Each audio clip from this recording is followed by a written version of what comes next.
Want to set a static IP address on your MacBook? Ha, in this quick tutorial, I'll show you how to configure a manual IP address on macOS step by step. First, click the Apple menu in the top left corner and select System Settings. Next, click Wi-Fi or Network, depending on the connection you're using. Select your active network connection, then click Details. Now, open the TCP/IP section. Next to Configure IPv4, click the drop-down menu and choose Using DHCP with Manual Address. If your network administrator provided all the network details, you can also select Manually. Now enter the IP address you want to use. For example, you can enter 192.168.0.9.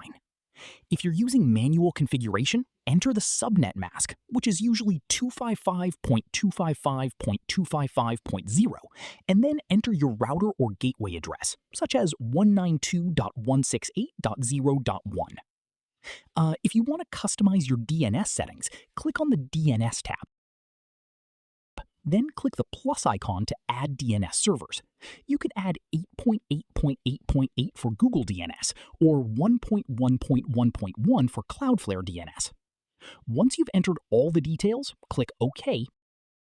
And that's it. That's how you can set a static IP address on your MacBook.